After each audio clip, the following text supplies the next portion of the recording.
Je voudrais qu'on observe une minute de silence pour nos compatriotes qui sont décédés suite à l'accident. Merci. Mesdames, Messieurs, distingués invités, à l'entame de ma communication, je voudrais vous présenter mes vœux les meilleurs pour l'année nouvelle. Que Dieu exauce nos prières et nous comble de sa riche bénédiction. Qu'il veille sur notre peuple et protège notre cher et beau pays, le Tchad. L'année 2023 est singulière pour notre pays. Elle est chargée de défis importants sur le plan politique, notamment la mise en œuvre du cahier de charges du dialogue national inclusif et souverain. Cette mise en œuvre est un impératif de premier ordre. Elle exige un réel investissement de l'ensemble des acteurs politiques et sociaux du pays. En votre qualité d'acteur majeur ayant activement participé au dialogue national inclusif et souverain, vous êtes le dépositaire de ce cahier de charges qui traduit les aspirations profondes du peuple tchadien à la paix, à la justice sociale, au vivre ensemble, à la démocratie et au développement. Si la classe politique doit légitimement se réjouir d'avoir tenu un grand pari en organisant le dialogue national inclusif et souverain, sa mission est loin de s'achever. Un autre palier, tout aussi important, doit être gravi pour que notre symphonie soit complète et parfaitement harmonieuse.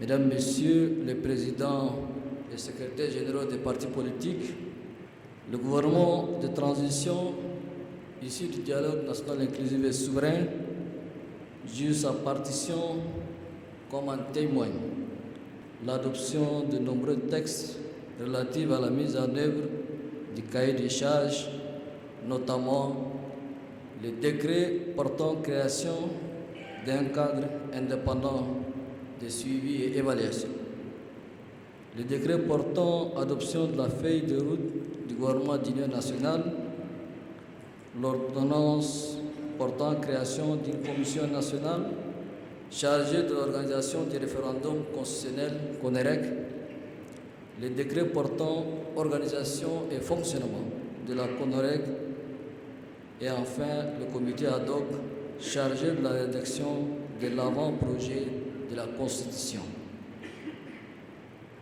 Au-delà du cadre réglementaire et juridique et compte tenu de l'enjeu politique de taille, une meilleure organisation de la classe politique autour des objectifs communs et partagés est absolument nécessaire pour parvenir aux résultats escomptés. Après l'adoption de la Constitution, la CONEREC sera dissoute et remplacée par un organe chargé de l'organisation des élections générales.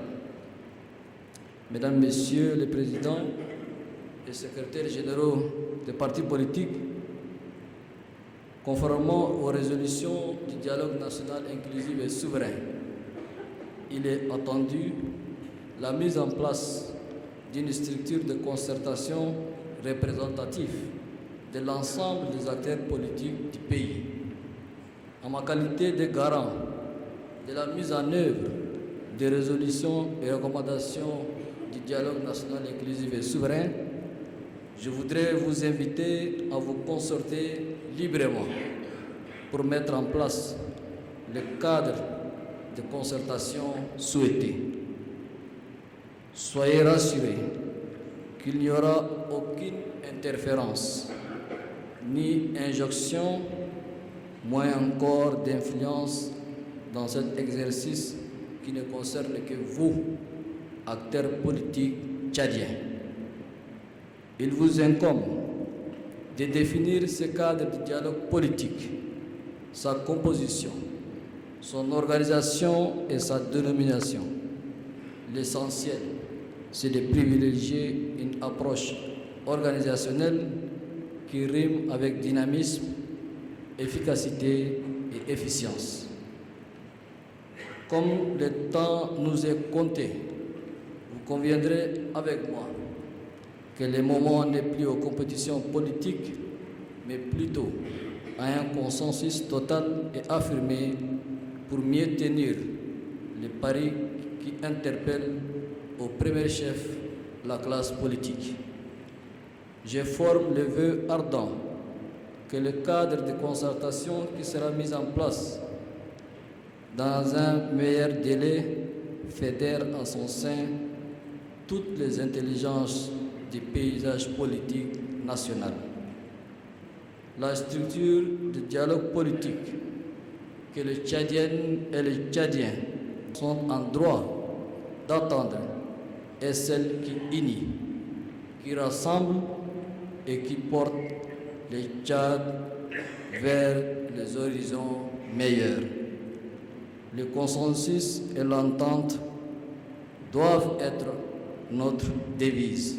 En ma qualité de garant de l'exécution du cahier des charges, j'attends beaucoup de vous, que chaque acteur doit donner le meilleur de lui-même pour la réussite de la transition. Tout naturellement, je serai à vos côtés pour vous aider à accomplir au mieux votre mission et relever le défi partagé, celui de créer les conditions optimales pour des élections libres, démocratiques et transparentes. Mesdames, Messieurs le Président et secrétaires généraux des partis politiques, en évoquant à l'instant la question de l'inclusion, de la cohésion, du consensus et de l'entente, vous comprenez aisément le sens et la portée de mon appel à réinventer une nouvelle façon de penser et d'agir pour poser les jalons du Tchad nouveau. À cet égard, je ne peux m'empêcher de rappeler à notre meilleure compréhension les dérives inacceptables et inadmissibles des événements tragiques du 20 octobre 2022. Notre pays, qui a connu des heures sombres de son histoire, durant de nombreuses décennies, a failli basculer à cause des individus motivés simplement par des intérêts égoïstes et personnels. L'inclusion, qui a été la règle d'or des assises nationales de la refondation, doit se faire dans le strict respect des principes et règles du jeu démocratique. C'est dans cet esprit que le gouvernement a autorisé que les partis suspendus d'activité après le malheureux événement du 20 octobre reprennent leur fonctionnement normal. La classe politique doit tirer les leçons de ce dérapage. Il revient aux acteurs de la vie politique nationale de mettre un point d'honneur sur l'intérêt supérieur de la nation avant toute autre considération, car cette nation nous a tout donné.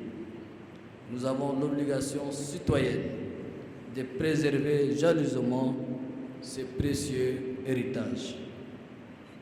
Je voudrais, pour terminer, vous remercier une nouvelle fois pour votre présence cet après-midi et vous assurer que tout en restant à votre écoute constante, je n'épargnerai aucun effort immédiatement possible pour soutenir la bonne marche du processus électoral dans un esprit de consensus et dans le respect du délai accordé.